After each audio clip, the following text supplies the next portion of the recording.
আসসালামু আলাইকুম এভরিওয়ান। তো আজকে হচ্ছে ২৫ ডিসেম্বর ২০২৫। আর আমি লাস্ট যখন ভিডিও রেকর্ড করছিলাম বা নিজের সাথে নিজে ক্যামেরা অন করে কথা বলছিলাম, তখন ছিল হচ্ছে ২১ ডিসেম্বর। আর আমি হচ্ছে ২২ তারিখ গেছিলাম ঘুরতে বা বেড়াইতে, যেইটাই বলেন বেড়াইতে গেছিলাম। এটা ঘুরতে যাওয়া বলে না, বেড়াইতে যাওয়াই বলে। গেছিলাম বুরগাড়া, সেখান থেকে আসছি কবে? বুধবার দিন আসছি। মানে ৩ দিন বেড়াইছি। হচ্ছে আমি আসছি কালকে, মানে ২৪ তারিখ আসছি ডিসেম্বরের।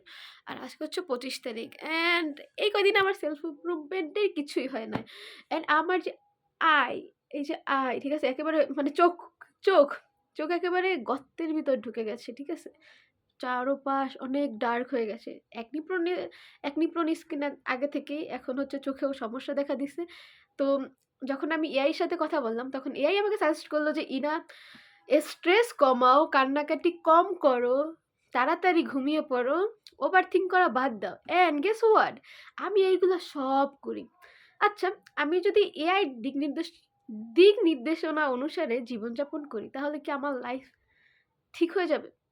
অবশ্যই ঠিক হয়ে যাবে। হয়তো ঠিক হয়ে যাবে। কিন্তু সবথেকে ডিফিকাল্ট পার্ট হচ্ছে এআই বলতেছে আমাকে, মানে ওপেন চ্যাট, ঠিক আছে? ও আমাকে বলতেছে ১১টার ভিতরে ঘুমাতে হবে। এটা মোস্ট ইম্পোর্টেন্ট তোমার চোখের জন্য। তোমার চোখের যে অবস্থা, ঠিক আছে? এর জন্য হচ্ছে মোস্ট ইম্পোর্টেন্ট হচ্ছে তোমাকে রাত্র ১১টার ভিতরে ঘুমাতে হবে। যে জিনিসটা আমি পারিই না ভাই, কিভাবে পারবো? It's too tough. It's too tough man. এটা তো পারতেছি না আমি। পারতেছি না মানে পারতেই আছি না। বাট আই থিংক আমার উচিত এআই আমাকে যেভাবে বলতেছে ওইভাবে একটু জীবনযাপন করা। কারণ আমি ২০২৫ সালটা নিজের পিছনে একটু সময় দেই নাই। অন্যকে নিয়ে ভাবছি, অন্যের পিছনে সময় নষ্ট করছি। দেন হচ্ছে নিজের ইমোশন খুয়াইছি, নিজের চোখের পানি খুয়াইছি।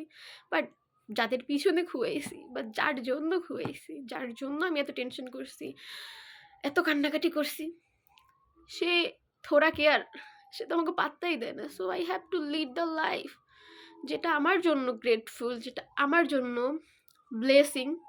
এমন একটা লাইফ লিড করতে হবে। আমাকে হচ্ছে এখন অন্যদের নিয়ে ভাবা একেবারেই মানে বাদ দিতে হবে, মানে বাদ দিতে হবে। I have to focus on my self only.